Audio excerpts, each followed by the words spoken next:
اسرائیلی فوج نے ایران پر مسلسل حملے جاری رکھنے کا اعلان کر دیا ہے۔ اسرائیلی فوج کے چیف ترجمان نے کہا ہے کہ اسرائیل کو درپیش خطرات کے خاتمے تک کارروائیاں جاری رہیں گی۔ اسرائیلی فوج کا آپریشن رائزنگ لائن مقاصد حاصل ہونے تک جاری رہے گا۔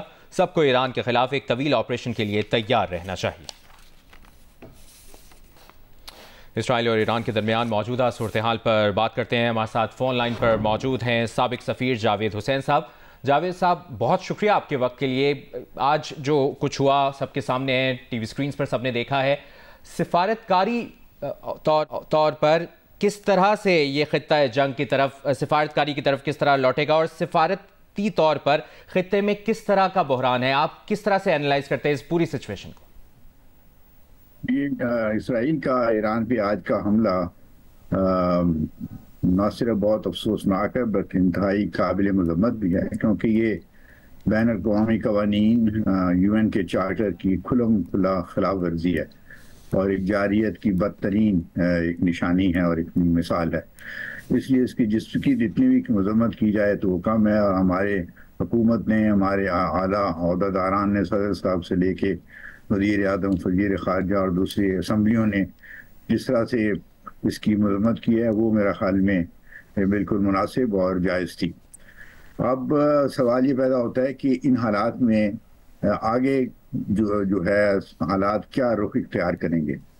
تو ابھی جو خبر آپ نے ابھی دی بھی ہے اور وہ دوسرے بھی چینلز میں آ رہی ہے کہ اسرائیل نے اعلان کیا ہے کہ جب تک ان کے مقاصد جو ہیں وہ پوری طرح حل نہیں ہو جاتے، ایران کے خلاف فوجی کارروائیاں جاری رہیں گی۔ دوسری طرف سے ایران نے کہا ہے کہ وہ بھی اس کا اپنے وسائل کے مطابق اس کا ایک بھرپور جواب دیں گے۔ اس لیے خطے میں ایک جنگ کے جاری رہنے کا اور خطے کی انسٹیبلٹی کا اور اس میں ٹرموائل کے خطرات جو ہیں وہ پہلے سے زیادہ بڑھتے جا رہے ہیں، اور سفارتی طور پہ اور سیاسی طور پہ خطے کے ممالک کو اور جو انٹرنیشنل کمیونٹی ہے اس کو کوشش کرنی چاہیے کہ اس کنفلکٹ کو جلد از جلد جو ہے ختم کرایا جائے۔ اس کے لیے سب سے جو مرکزی کردار ہے وہ UN سیکیورٹی کونسل کا ہے۔ اب یہ وقت آ گیا ہے کہ جو دنیا کے زیادہ پاورفل ملک ہیں اور اسلامی ممالک ہیں، عرب ممالک ہیں، ان کو مل جل کے UN سیکیورٹی کونسل کی امیجیٹ ارجنٹ ایک میٹنگ بلانی چاہیے جس میں اس معاملے کو ڈسکس کیا جائے، اسرائیل کی جارحیت کی مذمت کی جائے اور اسرائیل کو اپنے فوجی حملے روکنے کے اوپر اصرار کیا جائے۔ جب تک یہ اس قسم کے پاورفل میسیجز اسرائیل کو نہیں جائیں گے، مجھے خطرہ یہ ہے کہ اسرائیل اپنی جارحیت جاری رکھے گا۔ خاص طور پہ اسرائیلی جارحیت کے پیچھے بدقسمتی سے امریکہ بھی کھڑا ہے، اگرچہ امریکہ نے دعویٰ یہ کیا ہے کہ اس حملے میں ان کا کوئی ڈائریکٹ تعلق نہیں ہے، لیکن انہوں نے ساتھ ساتھ یہ بھی کہا کہ اگر اسرائیل کو کوئی نقصان ہونے لگا تو وہ اسرائیل کے پیچھے پوری طرح کھڑے ہیں۔ تو اس لیے یہ وقت ایسا ہے جس میں اسلامی اتحاد کی، عرب لوگوں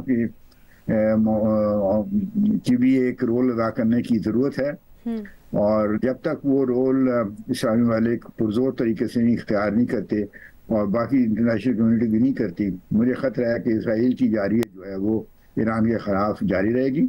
ایران کے پاس اتنے طاقتور وسائل نہیں ہیں جتنے اسرائیل کے پاس ہیں، نہ ایئر فورس ان کی اتنی مضبوط ہے اور نہ دوسرے وسائل ہیں جس طرح سے اسرائیل جو سپورٹڈ بائی US۔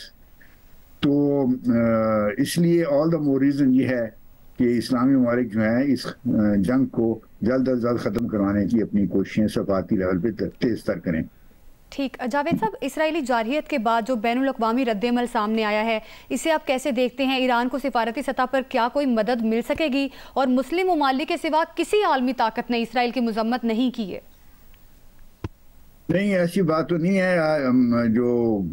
جو ایون ویسٹرن کنٹریز نے اپنے کنسرن کا اظہار کیا ہے اور چائنا نے بھی اپنی تشویش کا اظہار کیا ہے، ملکوں نے اس کو کنڈیم کیا ہے، تو دنیا میں تشویش تو ہے، کیونکہ اس خطرہ یہ ہے کہ اگر اس جنگ کو روکا نہ گیا، اس کانفلکٹ کو روکا نہ گیا، تو اس سے دوسرے پورا خطہ جو ہے وہ ڈیسٹیبلائز ہو سکتا ہے، کیونکہ ایران جو ہے وہ براہ راست ہو سکتا ہے اسرائیل کے اوپر کوئی زیادہ نقصان نہ پہنچا سکے، لیکن اس کے پاس اور بھی ذرائع ہیں اسیمیٹرک وارفیئر کے، جس سے وہ خطے میں اسرائیل کے مفادات کو اور امریکہ کے مفادات کو بھی نقصان پہنچا سکتا ہے۔ سو اس لیے اور پھر یہ جنگ اس قسم کی ہو سکتی ہے جو چند ہفتوں کی 9 مہینوں جاری رہے اور اس میں پھر دونوں سائڈوں کو نقصان پہنچنے کے خطرات ہوتے ہیں.